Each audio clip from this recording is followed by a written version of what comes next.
الحمد لله وحده والصلاة والسلام على من لا نبي بعده أما بعد فأعوذ بالله من الشيطان الرجيم بسم الله الرحمن الرحيم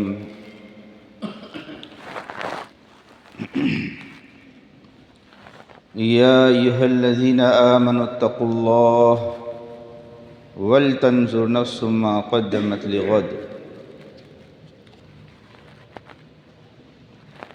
وقال النبي صلى الله عليه وسلم الكيس من دان نفسه وعمل لما بعد الموت وقال النبي صلى الله عليه وسلم نعمتان مغبون فيهما كثير من الناس الصحة والفراغ صدق الله العظيم وصدق رسوله النبي الكريم اللهم يا رب صل وسلم دائما ابدا على حبيبك خير الخلق كلهم.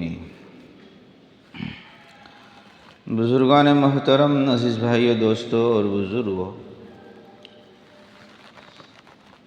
اسلامی حقوق جو مسلمان کے ذمہ ہے وہ سلسلہ چلا رہا ہے. درمیان میں اجتماع کی لائن کی چونکہ ایک محنت تھی، 2 جمعہ اس کے نظر ہو گئے. گزشتہ جمعہ سلام ہی کا بیان تھا. اس جمعہ کو بھی کچھ ایک خاص مضمون ذمہ داروں کی طرف سے دیا گیا ہے، تو وہ ہمارے جو مسلمان پر 6 حق ہے، اس بیان کو تھوڑا آگے کر کے انشاءاللہ اگر موقع مل گئے تو اس کو پورا کر لیں گے. آج موقع محل کے اعتبار سے انہی ضرورت چند باتیں مطلب ایک اعلان کی شکل میں ہے، بیان کی شکل بھی ہو جاوے، اس کی طرف ہمیں توجہ دینے کی ضرورت ہے. تمہیدی طور پر میں نے قرآن کریم کی آیت شریفہ اور پیارے آقا جناب محمد رسول اللہ صلی اللہ علیہ وآلہ وسلم کی 2 حدیثوں کو پیش کیا. من جملہ ان تمام چیزوں میں ہمیں ایک سبق اور عبرت ملتی ہے کہ ہماری زندگی جو ہے وہ مسافر خانہ ہے. پتہ نہیں کب بلاوا آ جاوے اور ہم چلتے ہو جاوے اور ہمارے سیک چلی کے خواب یہیں کے دھرے دھرے رہ جاوے. کلمہ نصیب ہوگا نہیں ہوگا، وصیت کر سکیں گے نہیں کر سکیں گے، بچوں کے پاس گھر واپس جاؤں گا نہیں جاؤں گا، کچھ پتہ نہیں ہے. یہ دنیا کی زندگی دھوکہ ہے اور آخرت ہمیشہ کی یقینی زندگی ہے. بس اسی کی محنت، اسی کی تصدیق، اسی کو سمجھانے کے لیے اللہ تعالیٰ نے تمام انبیاء علیہ السلام کا مبعوث فرمایا ہے. اللہ کی پہچان ہو جاوے، اس کی مان کر زندگی گزارے اور دنیا کے اندر دل نہ لگاوے. اذا جاء اجلهم لا يستأخرون ساعة ولا يستقدمون. جب وہ آ جاتی ہے تو ایک گھڑی بھی آگے پیچھے نہیں ہوتی ہے. تو چونکہ صرف اعلان ہی اعلان ہو جاوے ایسی مبارک جمعہ کی گھڑی میں وہ تو مناسب نہیں تھا، تو میں نے سوچا کہ اس سلسلے کے اندر کچھ دینی بات بھی آ جاوے. تو انشاءاللہ اگر وقت رہا تو یہ موت و حیات کی زندگی کے بارے میں ہم اپنی موت کی فکر کر لے ہوئے، جوان ہو، بڈھا ہو، بیمار ہو، جو بھی جس مشغلے کے اندر ہو، اپنے کو نہ بھولے. یہ عقل مند ہے. یہ دوسروں کی فکروں کے ساتھ میں اپنی اللہ کی اپنے سے جو تعلق ہے نا، صفائی معاملات، اپنا رشتہ اللہ سے پاک صاف رکھے، سیدھا سادہ رکھے، تیار رکھے. کب وہاں سے بلاوا جائے تو آخر میں وقت ملا تو انشاءاللہ اس کی طرف بھی رہنمائی ہو جائے گی. اعلانات 2-4 یہ ہے. پہلا اعلان تو یہ ہے، آئندہ کل سے یعنی سنیچر سے جو 4 تاریخ ہے ہماری انگریزی کی، جنوری مہینے کی، صبح 9 بجے سے عصر تک ہر سال کی طرح جو ذمہ داروں کی طرف سے اعلان ہوتا ہے، واحد علی شاہ جو ہمارا قبرستان ہے، بہت بڑا اوقاف کی زمین ہے، ایک شاعر اسلام میں سے ہے. ہمیں اپنے قبرستان کی، ہمارے مرحومین کی رہنے کی جگہ کی حفاظت نہیں کریں گے، صفائی نہیں رکھیں گے، تو پھر وہاں پر جس گھر کے اندر انسان نہیں بستے ہیں تو دیو جنات بستے ہیں وہاں پر۔ مشہور ہے، بڈھوں کا قول ہے۔ تو ہم اگر اپنے قبرستان کے بارے کے اندر چوکنا نہیں رہیں گے تو پھر یہ غیروں کی نظر میں آ جائے گا۔ اس لیے کل سے قبرستان کی صفائی کا کام ذمہ داروں کی طرف سے یہ اعلان کیا گیا ہے۔ اپنے اپنا اوزار کو لے کر کے جو ضرورت پڑتی ہے، سب کو معلوم ہے، تجربہ ہے، خود بھی آوے، دوسروں کو بھی تشکیل کیا کر کے وہاں 9 بجے پہنچا لے وے۔ وہ بیچارے ذمہ دار والے جو ہوتے ہیں آتے ہیں، اس اعتبار سے پھر کھانے کا نظم کرتے ہیں، دوپہر کا کھانا بھی ماشاءاللہ وہیں ہو جاتا ہے۔ مقصد یہ ہے کہ جنگل نہ بن جاوے، وہاں جا کر بیٹھنے کا، فاتحہ پڑھنے کا دل چاہے۔ ہمارا گھر ہے ہمیشہ کا، یہ دنیا کی بیوی بچے، ہمارا بلڈنگ جس پہ خرچہ کرتے ہیں، پتہ نہیں کیسے ڈیکوریشن کرتے ہیں، کیا کیا کرتے ہیں، سب اٹھا کر کے وہاں پہنچا دیں گے۔ نکلو اس میں سے، تمہارا گھر یہ ہے، وہ گھر نہیں ہے۔ ایک عجیب بات یاد آ گئی، بادشاہت کو چھوڑ کر کے ولایت کے درجے پر پہنچنے والوں میں سے ابراہیم ادھم رحمۃ اللہ علیہ ہے، مشہور ہے، بلخ کے بادشاہ۔ ایک چانس، ایک موقع آیا، ہاتھ میں تخت آئی، اس کو استعمال کر لیا، پاسا پلٹ گیا۔ بادشاہ تھے، ولی بن گئے، اللہ نے دے دیا۔ تو ایک جگہ سے گزر رہے تھے، اپنے اللہ کا ولی بننے کے بعد میں، بادشاہت کے زمانے میں نہیں، ان کی بزرگوں کی زندگی کے اندر، دور اپنے گھوڑے پر، اونٹ پر، خچر پر، زمانہ تھا، جنگل سے جا رہے تھے، تو دور چلے گئے، نماز کا وقت ہے، پانی کا وقت ہے، آرام کا وقت ہے، کھانے کا وقت ہے، کوئی کچھ نہیں ملا۔ تو ایک جنگل میں کچھ مل گیا، کچھ آبادی تھی، کہنے لگے کہ یہاں کوئی آبادی ہے، کوئی رہنے والا ہے، مجھے ضرورت ہے۔ تو وہاں کے جو جواب دینے والے تھے، اس میں سے کوئی بیچارے ہوں گے بڈھے قسم کے اللہ والے، تو کہا کہ ہاں آگے چلے جاؤ، آگے آبادی ہے۔ تو وہاں گئے، چلے گئے تو بالکل دیکھا تو بڑا قبرستان آ گیا۔ جب دیکھا کہ بھائی اب تو ایسا ہو رہا تھا، نہیں، الٹی بات کہہ رہا ہوں میں، ابراہیم ادھم رحمۃ اللہ علیہ سے پوچھا کسی مسافر نے، ابراہیم ادھم رحمۃ اللہ علیہ سے کسی نے پوچھا،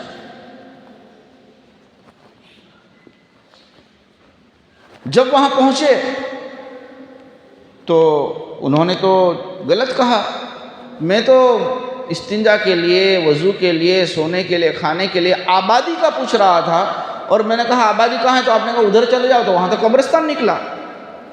بالکل سب سناٹا ہے، آبادی نہیں ہے، مجھے غلط بتایا۔ حضرت ابراہیم ادھم رحمۃ اللہ علیہ کو تماچا رشید کر دیا، غصے کے اندر، چہرے پر۔ تو کہا ادھر چلے جاؤ، ادھر بربادی ہے، اگر یہ چاہتے ہو تو وہاں پر آبادی تھی، گاؤں تھا۔ تو پھر ہوا ایسا، ان کو کہا کہ ایسا جواب مجھے کیوں دیا، یہ کون ہے اصل کے اندر؟ تو لوگوں نے کہا کہ ایسے آدمی تھے، ایسا ہوا۔ تو فرمایا کہ بے وقوف، وہ تو حضرت ابراہیم ادھم رحمۃ اللہ علیہ تھے، تو ان کے ساتھ میں گستاخی کی۔ بھلے تم کو غلط جواب معلوم ہوا ہو، لیکن جس کو تم نے پوچھا نا کہ قبرستان کا متعلق، کہا کہ یہ آبادی ہے اور یہ بربادی ہے، تم نے ان کو تماچا مار دیا۔ تو پھر جب معلوم ہوا کہ وہ اللہ کے بڑے ولی ہے زمانے کے، زندگی کے، تو معافی مانگنے کے لیے گئے۔ تو انہوں نے یوں کہا کہ آپ نے مجھے سوال کیا تھا؟ تو کہا کہ میں نے آبادی کا پوچھا۔ تو فرمایا کہ میں سالوں سے یہیں بیٹھا ہوا ہوں، سالوں سے، جیسے بندر جبا کا ناکہ پکڑ لو، ہماری جہاں گشت یا تو 52 صبری کا ناکہ پکڑ لو، جتنے بھی کہہ رہے ہیں کہ قبرستان کے چار پائی پر لٹا کر کے جس وقت بھی یہاں سے مردے گئے، ایک بھی تینوں قبرستان سے نہ عبد الواحد، نہ جہاں گشت، نہ 52 صبوری، یاسین سوری رحمۃ اللہ علیہ، اللہ ان کی قبروں کو نور سے منور فرما دے وے۔ جب سے میں یہاں بیٹھا ہوں، سب ادھر جا رہے ہیں، یہ ان کے باپ، ان کے دادا، ان کے پردادا، ان کے یہ، ایک بھی یہاں آتے ہوئے نہیں دیکھا۔ اور ان کا جو ہے نا یہ آج گیا نا کل مرا کل آیا نا، یہ تو بیٹ کھو کی طرح ہو گیا ہے، آتے ہیں جاتے ہیں پیدا ہوتے جاتے ہیں، یہ ہے بربادی۔ اس گھر کو میں نے دیکھا کسی نے بنایا تھا، کون رہتا ہے، کون کیا کرتا ہے، کون صفائی کرتا ہے، لیکن کوئی ٹکا نہیں آج تک، یہ بربادی ہے، یہ تو گیسٹ ہاؤس بنا ہوا ہے۔ آبادی تو یہ ہے کہ یہاں کا جانے والا قیامت تک پڑا رہے گا اور کبھی واپس نہیں آیا ہے، تو آباد تو یہ ہو رہا ہے، یہ کہاں آباد ہو رہا ہے؟ تو فرمایا تم نے سچ کہا۔ معافی مانگنے لگے، ابھی بھی معلوم نہیں کہ ابراہیم رحمۃ اللہ علیہ ہے۔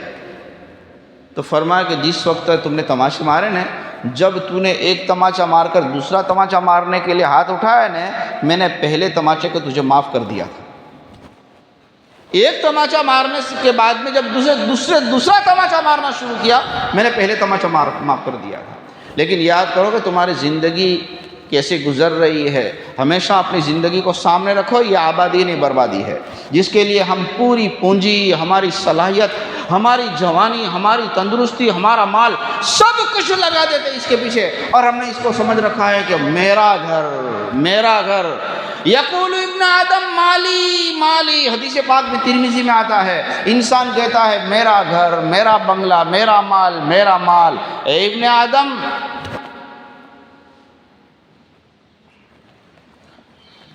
تیرا وہ ہے اکلت فافنیت، البست فابلیت، تصدقت، تو نے صدقہ کر لیا، اللہ کے وہاں جمع ہو گیا، تو نے پہن لیا، پرانا کر لیا، تو نے کھا لیا اور ختم کر لیا، بس یہ تیرا ہے، اس کے علاوہ سب کے سب خالی دیکھنے کا ہے، کچھ نہیں تیرے ورثہ کا ہے، تیرا تو وہ ہے جو وہاں پر آخرت کی بیک میں جمع ہوگا۔ وَيَقُولُ ابن آدم مالی، دستاویز پر دستاویز، مالی مالی مالی مالی، اس سے پہلے اس کے باپ دادا کا تھا۔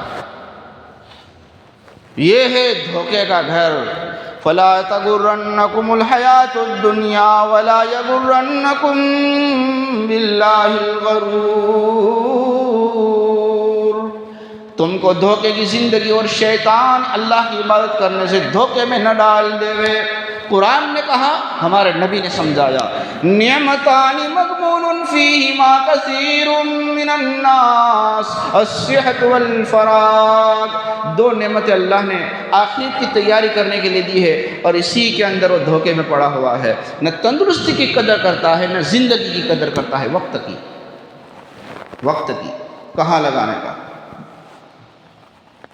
ہو رہی ہے عمر مثل برف کم، رفتہ رفتہ چپ کے دم بدم۔ حضرت شیخ نے لکھا ہے، یہ گھڑی جو ہے نا، گھٹ گھٹ گھٹ آواز، پرانی جو گھنٹے والی گھڑی تھی، تو کہا کہ گیا، کہ تیری زندگی کا یہ وقت گیا۔ اس لیے اللہ والے نے فرمایا، عطا ابن رباح نے، اے ابن آدم، تو اللہ کی عبادت کر کے اپنی زندگی کو ختم کر دے، ورنہ تیری یہ زندگی جو ہے نا، وہ تجھے ختم کر دے گی، تم اپنی زندگی کو ختم کر دے اللہ کی عبادت کر کے، ورنہ تجھے ختم کر دے گی، رہے گا نہیں کچھ، کل والا واپس آنے والا نہیں ہے، یہ عقل مند انسان ہے یہ۔ اگر ہم نہیں ختم کریں گے تو خود بخود ختم ہو جائے گی، ہم کو ختم کر دے گی۔ خیر، بات کہاں سے چل رہی تھی؟ میں واحد علی شاہ قبرستان کی صفائی کے سلسلے میں بات کر رہا تھا، فکر کریں کل سے انشاءاللہ اس سلسلے کے اندر۔ دوسرا اعلان جو نہیں کرنا چاہیے لیکن کرنا پڑتا ہے، سب عقل مند ہے، ہوشیار ہے، سمجھدار ہے، ضرورتیں ہر ایک کے ساتھ لگی ہوئی ہے۔ ضرورت کیا ہے اور مقصد کیا ہے، میں نے ایک مرتبہ حضرت مفتی محمد صاحب بارڈولی کے قول کے ذریعے سے سنایا تھا، ان کی بات ابھی بعد میں سنا رہا ہوں۔ میں بازار جانا ہے، جو اپنے گھروں کی مستورات میں کہے، تو ایک نے پوچھا کسی کو، علی کہاں جا رہی ہے؟ سہیلی سے پوچھا، کچھ نہیں، بس وہاں کوئی اچھا لگے گا تو لے لوں گے، کوئی ضرورت بھی نہیں ہے گھر میں، ماشاءاللہ کھانے کے، پینے کے، سونے کے، بچوں کے، میرے شوہر کے، سب چیزیں اللہ نے ایک سے ڈبل دی ہے۔ کیوں؟ سب جا رہے ہیں تو تھوڑا اچھا لگتا ہے، تو جمعہ کا دن ہے، وہ مرد وہ ان کے کام اٹھ جائیں گے، تو ہم 2-4 مل کر کے وہاں پر کچھ گجری میں چکر لگا لیں، کوئی چیز اچھی ملے گی تو لے لیں گے۔ یہ کسی ایک کا گھر ایسا نہیں ہوگا کہ اس کے بغیر نہ چلے، اگر میں نہ گئی ہوتی تو میرا اتنا بڑا نقصان ہو جاتا. اللہ نے اتنا دیا ہے. وہ فٹ پاتھ کے اوپر، ریلوے کے اوپر، پتہ نہیں کہاں کہاں پر دیکھو تو کیسے زندگی لوگ گزار رہے ہیں. اللہ نے ہمیں کتنا دیا ہے. 2 چنڈی، 2 چادر، 2 کپڑوں کے لیے ہم اپنی حیا کو، انسانیت کو برباد کر رہے ہیں. اگر ضرورت ہو تو میرا بھائی ہے، میرا باپ ہے، میرا شوہر ہے، میرا بیٹا ہے، ساتھ میں لے کر جاؤ تاکہ پیسوں کے اندر بھی نقصان نہ ہو، فائدہ ہو. اچھی چیز لو، تمہاری حیا کا سودا نہ ہو، تمہارے غیرت کا سودا نہ ہو، اور پتہ نہیں مذہب اسلام اور اس شہر کا سودا نہ ہو جائے. جاؤ، کوئی منع نہیں کرتا ہے. عائشہ رضی اللہ تعالیٰ عنہ بھی نکلی ہے، ام سلمہ بھی نکلی ہے، ازواج مطہرات بھی نکلے ہیں، سفر بہت کیے ہیں اپنی مان مریادہ کے اندر. میری ماں، میری بہن، تیری بڑی قدر ہے ہمارے وہاں پر. 2 چتھڑے کے لیے اپنے ایمان کا سودا کیا ہو، اس کو ہم کیسے برداشت کر سکتے ہیں؟ یہ کہنے کی باتیں نہیں ہیں یہ. تو میں عرض کر رہا تھا پہلے گھر میں دیکھو لینے کا کیا ہے، کوئی ضرورت ہے تو جاؤ، اس کے بغیر نہ چلے. لیکن کھاموں کا نہیں ہے، لیکن کوئی چیز ایسی مل گئی بازار میں تو لے لیں گے، اس لیے جا رہے ہیں، اس کے لیے 2 گھنٹے جا رہے ہیں. حضرت مفتی محمود صاحب بارڈولی کا عجیب قصہ لکھا ہے. بھروچ کے اندر لنڈن سے پتہ نہیں کہیں باہر سے میرے مہمان آئے تو ان کو ایک میچنگ 2 پٹا تھا، اس کو میچنگ کرنا تھا، اور وہ تھیلی کے اندر لے کر کے ساتھ میں، مولانا اس وقت کے اندر چھوٹی عمر کے اندر مہمان تھے، پھر انکار بھی نہیں کر سکتے ہیں، بڑے ان کے احسان کرنے والے تھے. تو وہ ہمارے جو باہر سے آئے تھے مہمان، میں اس کا میزبان تھا. کتک پرا بھروچ میں ایک بازار ہے جہاں کپڑوں کی دکانیں لگتی ہے. کہا کہ اثر پورا دن اثر ہو گیا، آدھا گھنٹہ ایک دکان پر بیٹھ رہے ہیں، یہ ایسا وہ اپنے تھیلی سے نکال کر کے ایسا، یہ اس کا میچنگ. پورا دن گیا، نمازوں کا ستیہ ناش ہو گیا، لیکن اس اللہ کی بندی کو میچنگ نہیں ملی.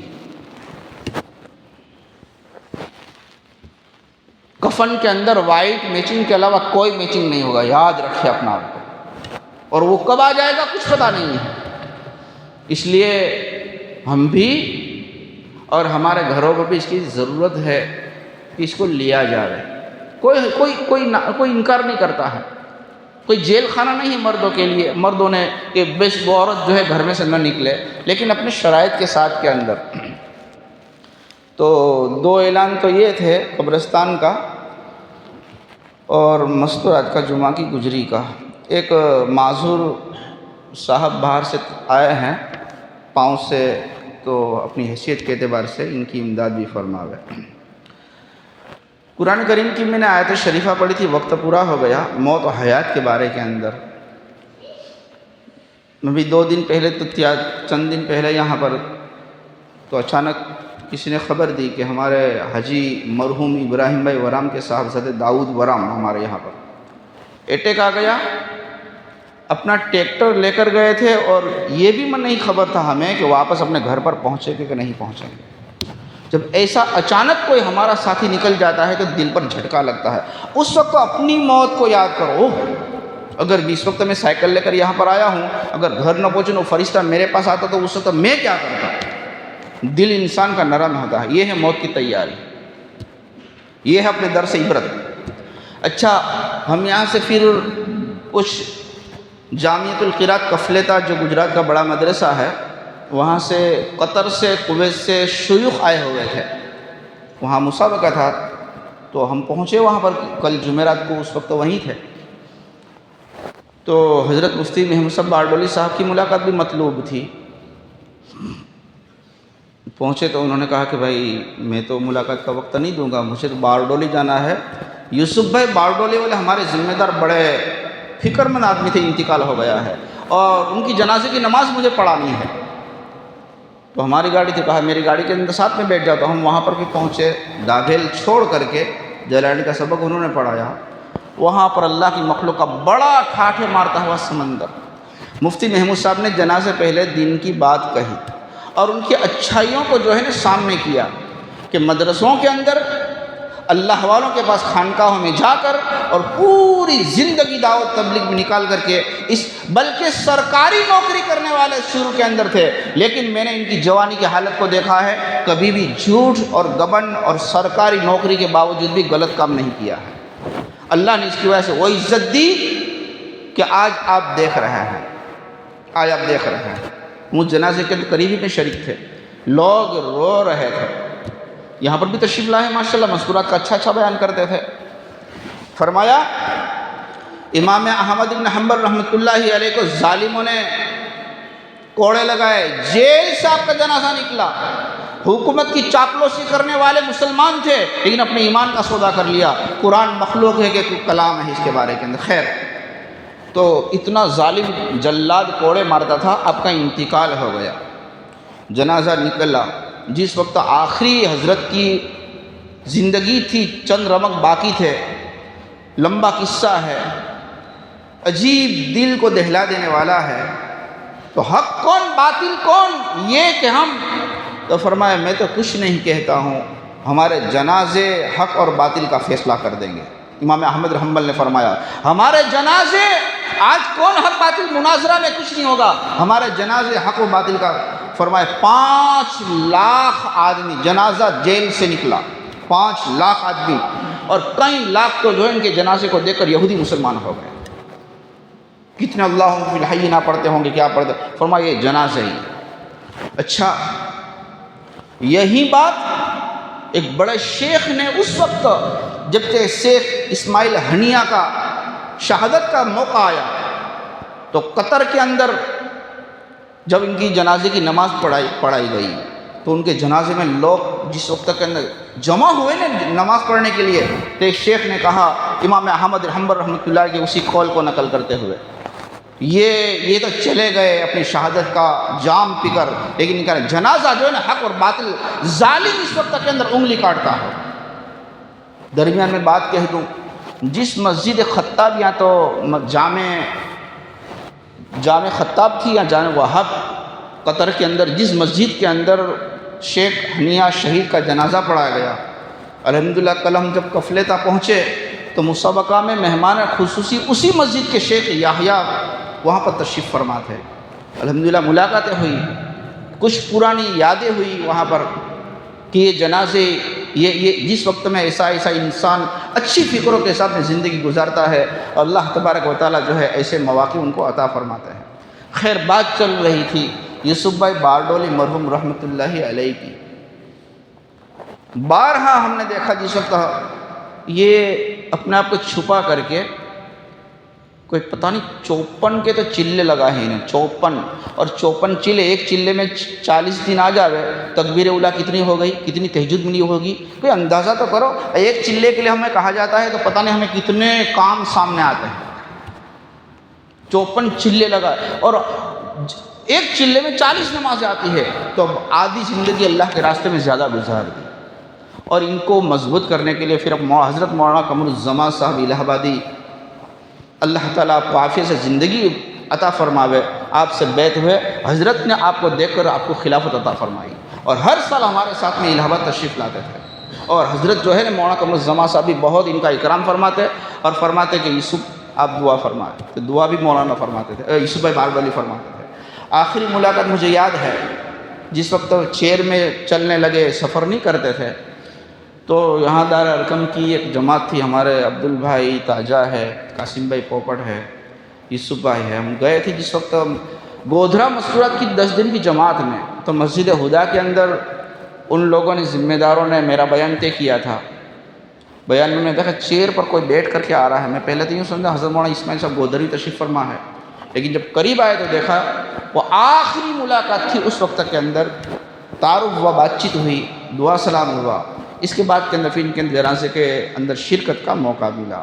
تو عرض یہ کر رہا تھا کہ میرے بھائیوں، زندگی گزر رہی ہے، ہمارا نامہ عمل میں ایک ایک چیز لکھی جاتی ہے، ہم اپنی فکر کر لے، دنیا کے چوچلے کام یہ سب اپنی جگہ پر، لیکن مجھے اپنے اللہ کے وہاں جو ہے نا اپنی زندگی کا جواب دینا ہے۔ اللہ تعالیٰ سے دعا کرتا ہوں اللہ تعالیٰ ہمیں حقیقت کے اندر اپنا نفع نقصان سمجھ کر اپنی زندگی گزارنے کی توفیق نصیب فرماوے۔ وآخر دعوانا ان الحمد للہ رب العالمین۔